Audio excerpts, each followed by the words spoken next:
Ahí está.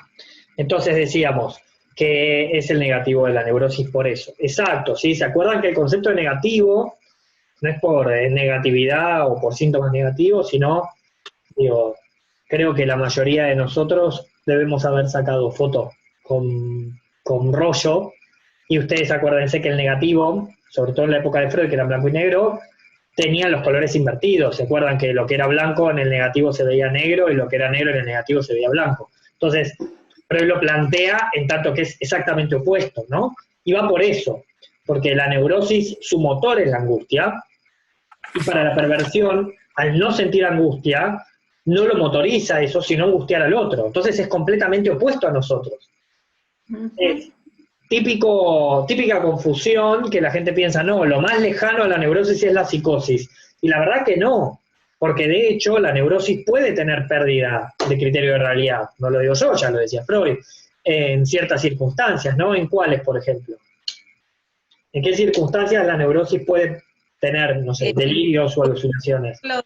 Ante una situación límite como puede ser un dolor extremo, una muerte de Bien. un ser querido, Por abuso de sustancias, ¿sí? por abuso de Digo, por abuso de sustancias. sustancias se pueden tener síntomas psicóticos, ¿sí? Por algunos tipos hasta de cánceres o patologías físicas. Digo, En un ataque de pánico. el ataque de pánico puede tener desrealización o despersonalización, no síntomas psicóticos. Eh, puede tener otras cosas. Dentro de los trastornos de ansiedad, el trastorno de estrés postraumático es el más cercano a alguna especie de síntoma psicótico como los flashbacks, pero no sería exacto con un ataque de pánico. Pero bien, vamos claros con esto. Entonces, Freud por eso planteaba que las estructuras son mixtas. En realidad, la estructuración psíquica es mixta. Todos tenemos de todo, funcionamos a predominio de uno o de otra, ¿no? Hasta acá vamos claros, ¿no? Sí. Sobre unidades de análisis, que vamos a ver cada una de las estructuras. El primero es criterio de realidad. ¿Qué quiere decir criterio de realidad? Lo que hablábamos cuando hablamos de psicosis, ¿sí? Tener una realidad compartida, poder estar conectados en nuestra realidad en el momento y en el espacio determinado en el que estamos. Sí. Es fácil hoy el ejemplo de criterio de realidad con el tema del aislamiento social, ¿no?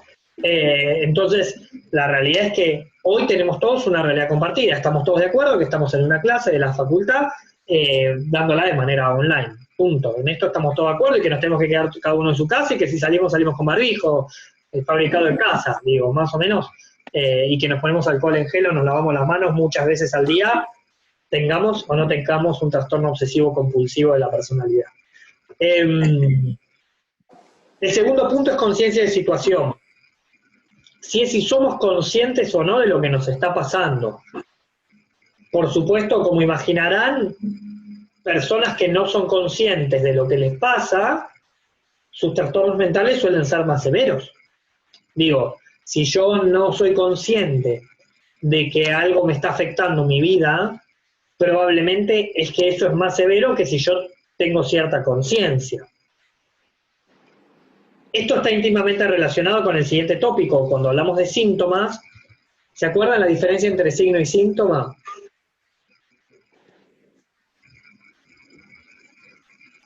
Signo son las señales que aparecen. Señales como... Señales, por ejemplo, fiebre. Es lo... Fiebre es un signo, pero no entiendo a qué le llamas vos señal.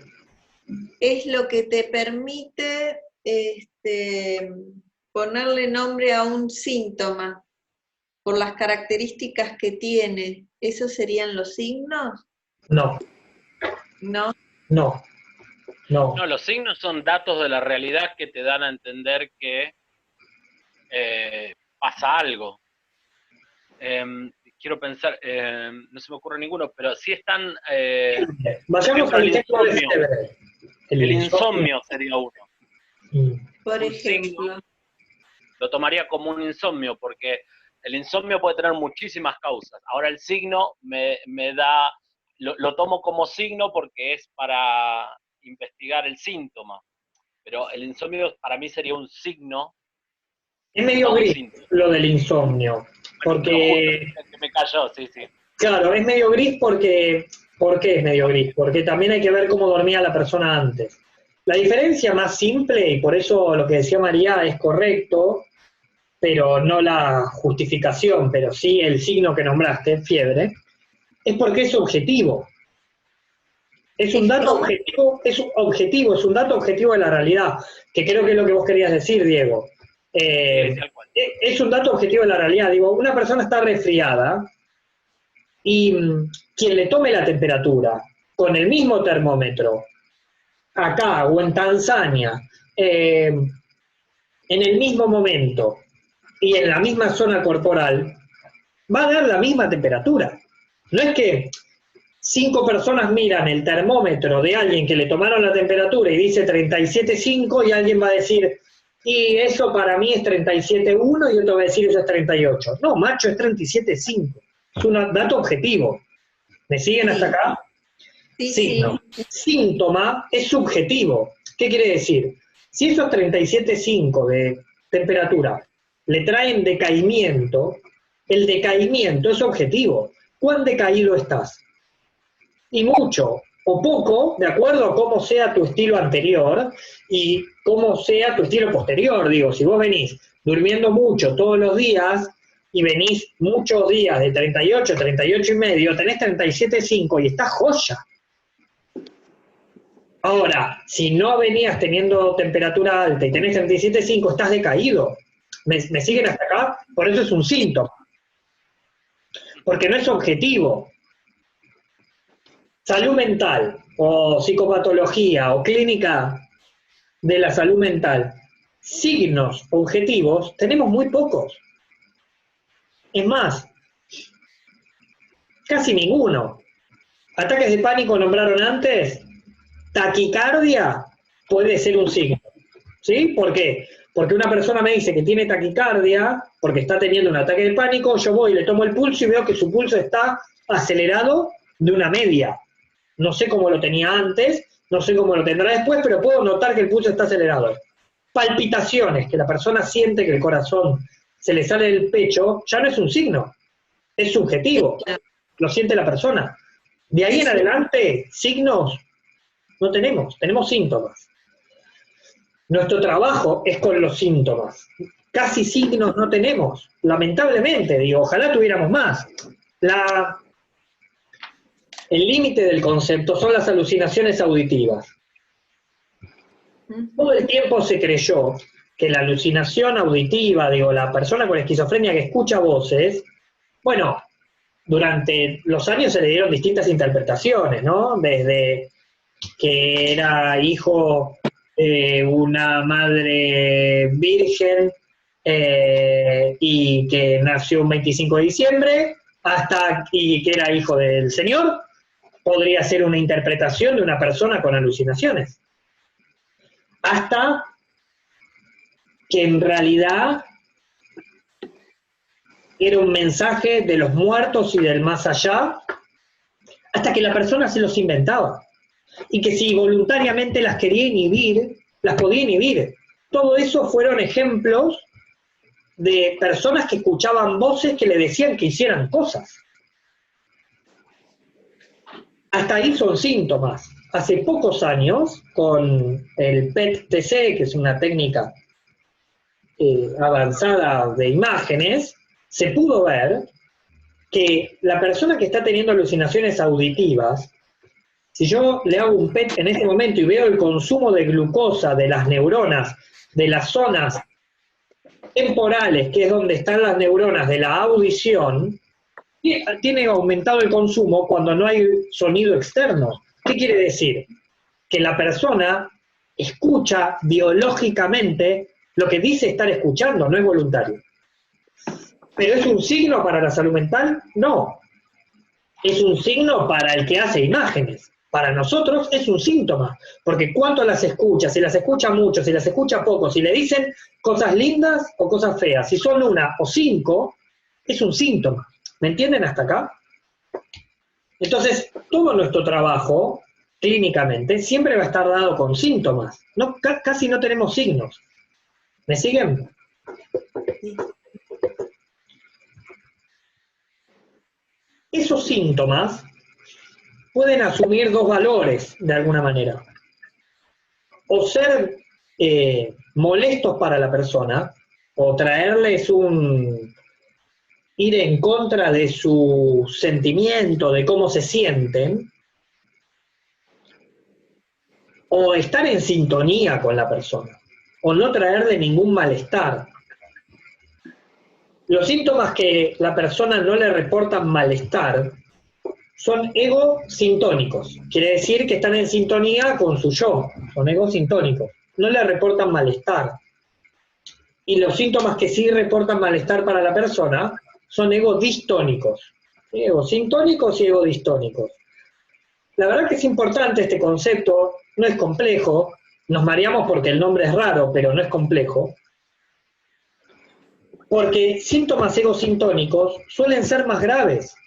Digo, si yo tengo ataques de pánico y tengo sudoración, palpitaciones, sentimiento subjetivo de volverme loco o de muerte, sequedad bucal, ruborización, trastornos gastrointestinales, todo eso me está trayendo malestar.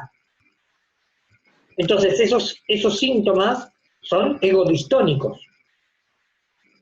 Ahora, si yo pienso que mi vecino está asociado con el portero de mi trabajo en una conjunción para vender satélites a Estados Unidos para que espíen a los chinos sobre la vacuna del coronavirus, y yo le digo, ¿pero eso te molesta a vos? No, no es que me molesta, el problema es que me van a matar porque los descubrí.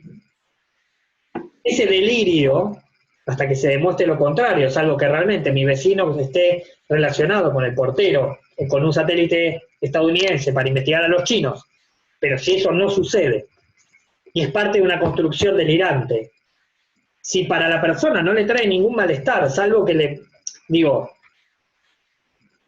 es un delirio paranoide, es un delirio paranoico, pero no le reporta malestar para su yo, es un síntoma mucho más grave, porque la persona no va a consultar por eso.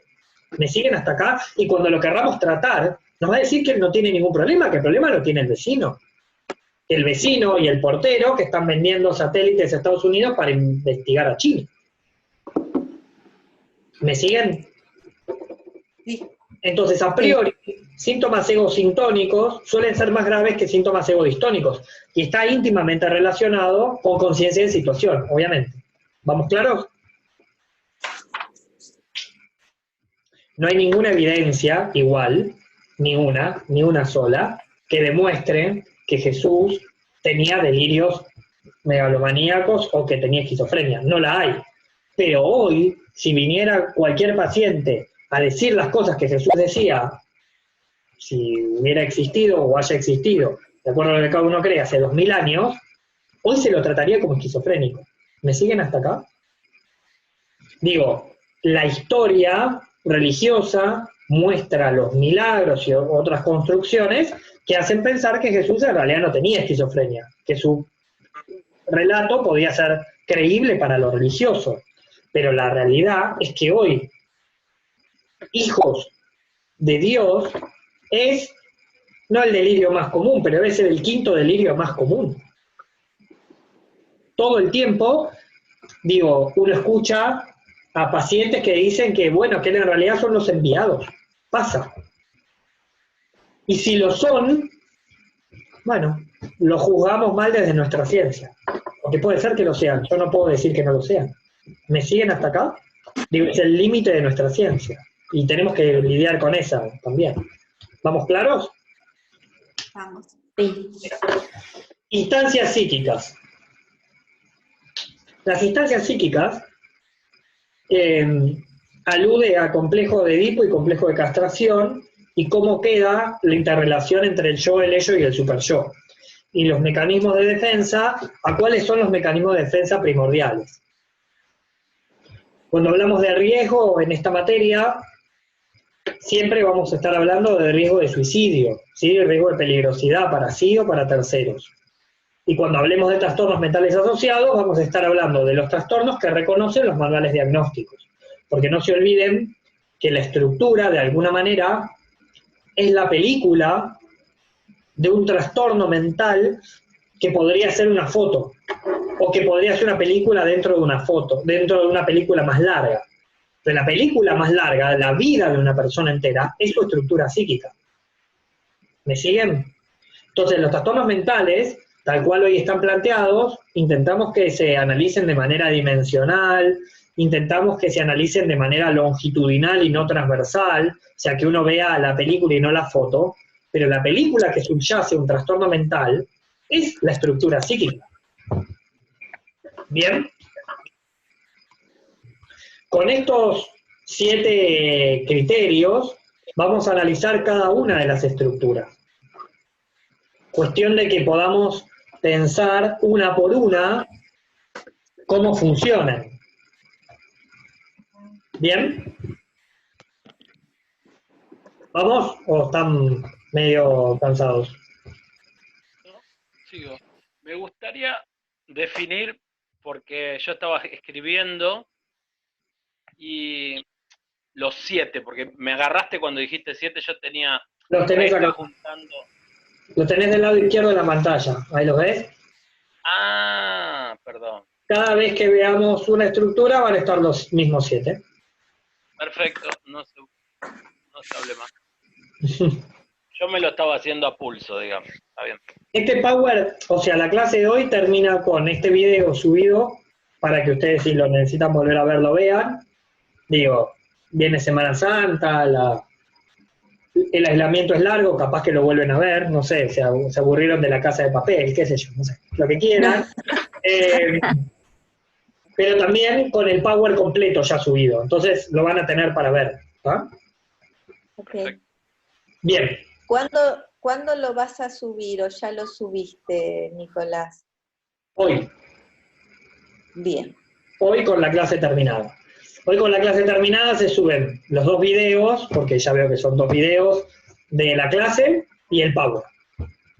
Perfecto. Y la consigna del trabajo que tienen que hacer, que lo vamos a charlar al final de hoy. ¿Está? Muy bien. Bien. Bueno. En neurosis, el criterio de realidad, obviamente, está conservado. Digo, entiendo que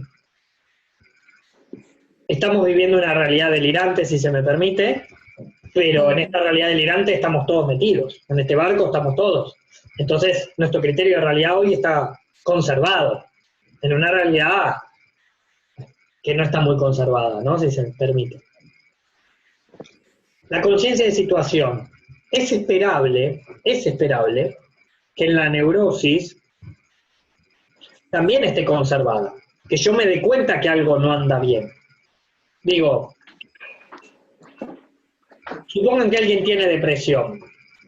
Es esperable que la persona que tiene depresión, si su estructura de base es neurótica, nos diga que está triste gran parte del día todos los días, que él no era así antes, que está sin energía, que no tiene voluntad ni facilidad para sentir placer por ninguna actividad. Es esperable que la persona tenga conciencia de lo que le está pasando, ¿no? ¿Estamos de acuerdo en esto? ¿Sí? Sí, Sí. Sí, bien. Por eso sus síntomas es esperable que sean egodistónicos. Es esperable que los síntomas le causen un malestar clínicamente significativo. O sea, es esperable que esa persona sienta que esos síntomas no están en sintonía con lo que le pasa.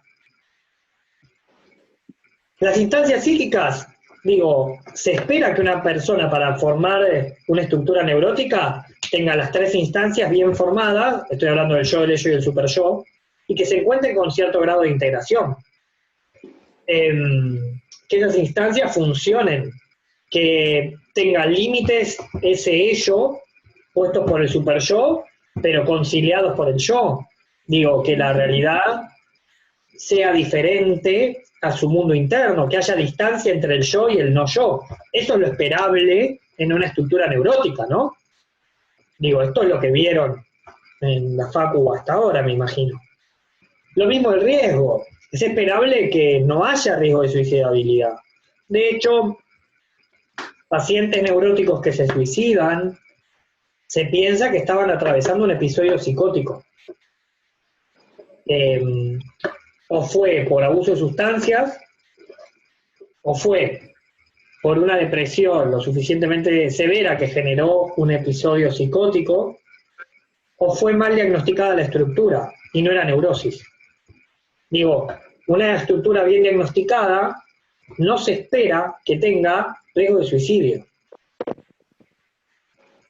¿Me siguen? Sí. Con respecto a los mecanismos de defensa, ¿se acuerdan que hablábamos de que los mecanismos de defensa son entonces de alguna manera las defensas que tiene el aparato psíquico, específicamente el yo, para evitar angustiarse y preservar el aparato en su conjunto? Son la represión y sus subsidiarios en la neurosis. ¿Se acuerdan que la represión es un mecanismo como mecanismo de defensa bastante avanzado, que incluye la sublimación, que incluye varios mecanismos, la racionalización, que van a hacer un trabajo con esa energía pulsional? Digo, o lo va a reprimir y esa energía, ese afecto se va a desplazar a otra representación, o bien lo va a convertir en algo académico, artístico, digo, o lo va a pensar tanto, que la angustia va a quedar, vaya a saber en cuál representación, pero no, la angustia no va a hacer que esa persona se derrumbe. Por supuesto, el límite del concepto, como hablábamos antes, son los duelos muy severos, digo, la muerte de un hijo. Eso arrasa cualquier estructura. Claro. Y sobre eso también quiero decirles algo. Si, cuando hablábamos del edificio, una inundación, digo, se pinchó un caño de agua y llueve en un piso entero y cae al piso de abajo el agua, si la estructura es buena, primero vamos a tener que solucionar el problema de agua, está claro, pero después lo otro es mampostería.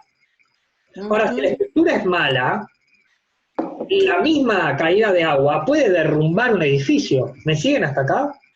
Entonces, estructuras neuróticas más formadas van a poder soportar mejor las crisis. Esas estructuras que se derrumban por crisis que no fueron tan graves, la verdad, más allá de la subjetividad y que cada persona es única, etcétera, estamos hablando en líneas generales, esas personas que se derrumban, por ejemplo, que dicen, no, laburó hasta los 28 o 30 años, se quedó sin laburo, nunca más pudo laburar. No, porque quedó muy deprimido y nunca más pudo, y se dedicó a hacer changas, pero nunca más. Pero intentó, y sí, pero no pudo más. Me hace dudar decir una neurosis, porque el neurótico no se lo hubiera bancado, hubiera hecho algo. No digo que hubiera tenido mucha plata, no estoy hablando de plata, estoy hablando de intentos, de hacer cosas. ¿Me siguen hasta acá? Entonces, lo esperable en la neurosis es que una crisis, salvo que sea realmente una crisis tan grande esto, ¿no? Como una muerte de alguien muy cercano y antinatural o algo así, no derrumbe por completo la estructura. Ahora, bien, se te murió un hijo y no pudiste seguir nunca más adelante, y por ahí eras neurótico. Hoy no lo sos. Hoy fue una bomba tan grande para tu estructura que se dinamitó tu estructura. Y qué sé yo, ¿quién soy yo para juzgar qué está bien o qué está mal? ¿No? ¿Me siguen hasta acá? Entonces, una estructura, cuanto mejor esté funcional y armada, va a soportar las crisis de mejor manera. Y eso no implica una estructura más rígida. Como cantaban el otro día ahí ese videíto que se viralizó de Resistiré, ¿no? Soy como el queso que se dobla, pero siempre sigue en pie. No esperen que una estructura rígida sea la más saludable o la más sana. A veces una estructura más sana es una estructura más flexible. Digo, una estructura muy rígida, ante lo primero, ¡pum!, quiebra. ¿Me siguen? Sí. Y esto está dado por los mecanismos de defensa que esa estructura tenga. Por eso la neurosis va a tener estos subsidiarios de la represión y la represión en sí, que son los mecanismos más avanzados para lidiar con estas crisis, con estas angustias. Trastornos mentales asociados, lo que hablábamos de los manuales, está el TOC, el trastorno obsesivo compulsivo, de la personalidad, los trastornos de ansiedad, las depresiones leves, los trastornos de los hábitos, ¿sí? Cuando hablo de trastornos de los hábitos estoy hablando del dormir, de alimentación, algunos abusos de sustancias, trastornos sexuales leves, digo, esos son trastornos de los hábitos, ¿no? Esos son nuestros 4 hábitos. Y hasta ahí. ¿Qué quiero decir con esto? ¿Es esperable que una persona con neurosis tenga algún trastorno mental? Bueno, puede pasar. ¿Sí? Hay un estudio inglés que demostró que 1 de cada 3 personas va a tener a lo largo de su vida al menos una vez un trastorno mental diagnosticable por manuales. Entonces, digo, si entendemos que la mayoría somos neuróticos, bueno, entendemos que es algo que puede pasar. Digo, todos podemos tener trastorno de ansiedad. ¿Qué sé yo? Con esto que estamos pasando, y digo, ¿quién hoy no superó sus umbrales de ansiedad? A diferencia de como los tenía hace un mes. Y sí, la verdad que sí. La mayoría de nosotros, nuestros umbrales de ansiedad se vieron forzados, obviamente. No obstante, es esperable que nosotros podamos tener los suficientes recursos como para poder salir adelante. Con psicoterapia, digo, solos, con psicoterapia o con medicación, pero que tengamos los recursos para poder pedir ayuda.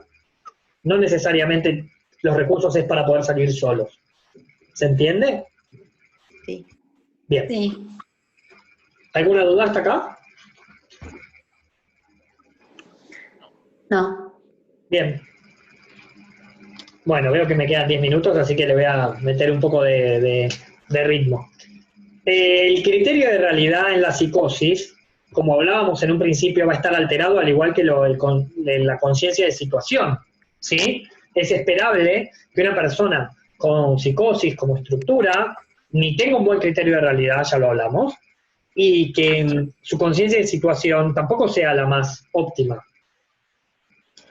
A su vez, muchas veces, por suerte no siempre, sus síntomas son egosintónicos. ¿Qué quiere decir esto?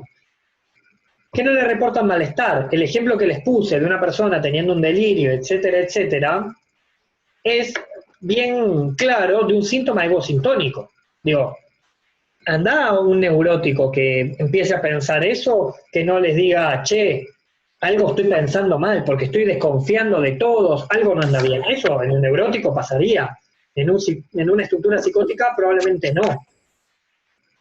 No obstante, es esperable que las personas con esquizofrenia con tratamiento reconozcan sus síntomas y empiecen a problematizarlos, ¿no? Como intentar transformarlos en ego distónicos. Las instancias psíquicas, bueno, se habla de disgregación del yo, ¿no?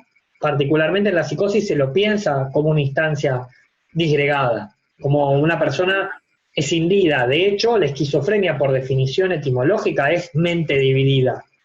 Entonces, se espera que la distancia entre el yo no yo, o sea, entre el mundo interno y el externo, la persona no la registre, pero no la registre por una fractura de la instancia psíquica. Sobre psicosis vamos a hablar un montón, hay una unidad entera en esta materia sobre psicosis, así que vamos a tener tiempo. Mecanismos de defensa suelen ser rudimentarios, ¿sí? ¿Se acuerdan que la forclusión es un mecanismo de defensa donde la persona saca una parte de la realidad y la forcluye? ¿Qué quiere decir que la forcluye? Como si esa realidad dejara de existir. Afecto y representación, como si no existieran más.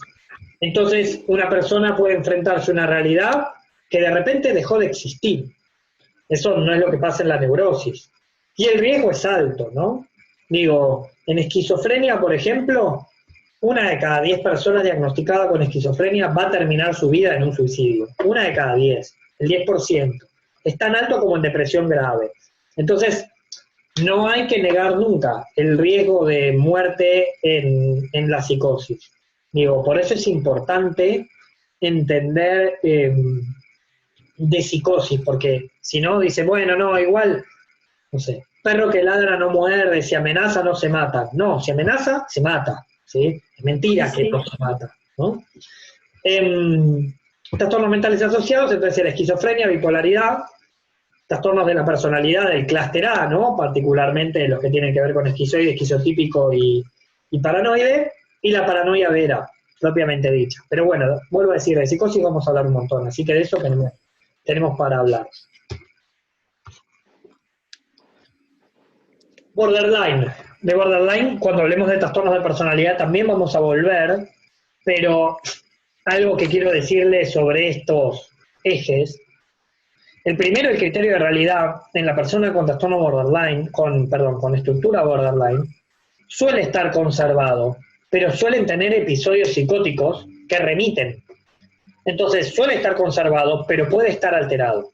¿Me siguen? Fíjense cómo empieza, como empatarse con la estructura psicótica a veces, ¿no?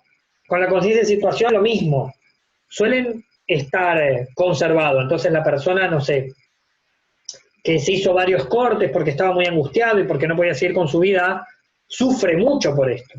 Pero también un fin de semana se tomó todas las drogas habidas y por haber, tuvo sexo con la cantidad de personas que se cruzó, no se cuidó con ninguno y en ese momento no tuvo conciencia de riesgo, conciencia de situación. ¿Me siguen? Entonces, sí, también puede estar alterado. Lo mismo pasa con los síntomas.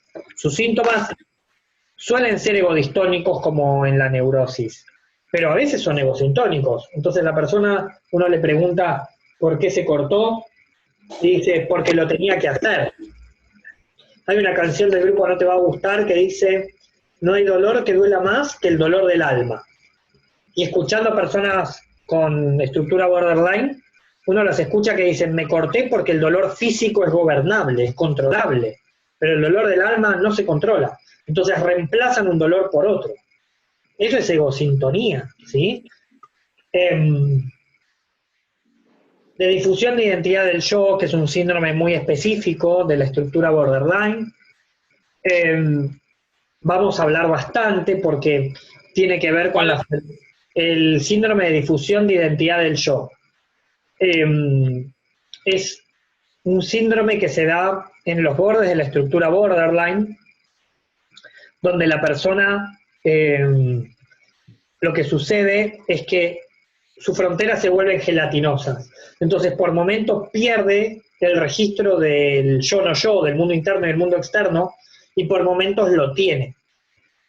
Bien de estos desbordes que estamos viendo. Entonces, por momentos puede tener delirios y por momentos funciona a modo neurótico. Los mecanismos de defensa son más parecidos a los de la psicosis, ¿sí? Son más rudimentarios y el riesgo es muy elevado. A ver, ventajas de la estructura borderline, que después de los 35 años suelen compensarse. Los que llegan vivos suelen compensarse, como que su cerebro madura. Desventajas es que tenés una persona desde los 15 a los 35, 20 años permanentemente en riesgo. Y eso es una gran desventaja, porque el riesgo suele ser muy elevado. Sobre todo en momentos donde se sienten solos, digo, de borderline vamos también a hablar bastante más. Con respecto a los trastornos mentales asociados, entonces tenemos los trastornos de personalidad del clúster B, que son 5, los trastornos de alimentación más severos y abuso de sustancias, ¿sí? Y por último, en perversión, el criterio de realidad y la conciencia de situación está conservada. O sea, la persona sabe lo que hace, por qué lo hace y de la manera que lo hace. Sí. Los síntomas son egosintónicos, digo, hacen el mal sin que les produzca daño a ellos. Entonces, sus síntomas son egosintónicos. No obstante, sus instancias psíquicas están integradas. No hay desintegración.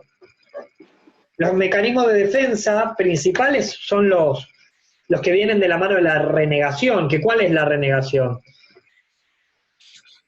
Digo, el neurótico niega, puede negar una parte de la realidad. La renegación es negarla y dejársela a un otro, tirársela a un otro. Entonces a ese otro más neurótico, hacerle sentir culpa por la realidad que él no está sintiendo, ¿sí? El riesgo es bajo. La verdad que un perverso mate es bajo. Que se mate es bajo. Y que mate podría ser. es más moderado, pero que se mate es muy bajo. Los únicos trastornos mentales que hay que explican de alguna manera la estructura perversa hoy son las psicopatías. Acuérdense que hay dos tipos de psicopatías sociales, ¿sí? El perverso social, o las perversiones o psicopatías sexuales, ¿sí? Las perversiones sexuales. Pero bueno, sobre esto hay un enorme capítulo para hablar.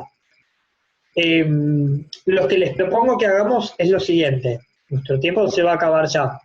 Si les parece, volvamos a entrar y hablamos de la consigna del trabajo que tienen que hacer y las dudas que tengan.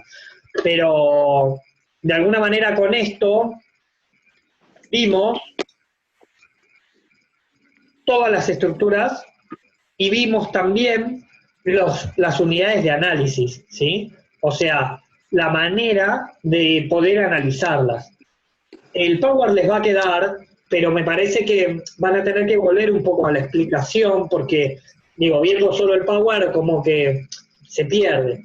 Y no obstante, estructura es vital, porque vuelvo a decir, es la película madre de una persona, es la película, es el todo. Digo, vivimos de acuerdo a nuestra estructura. Cuando se habla, típica máxima freudiana, la única realidad es la realidad psíquica, es la realidad de la estructura psíquica.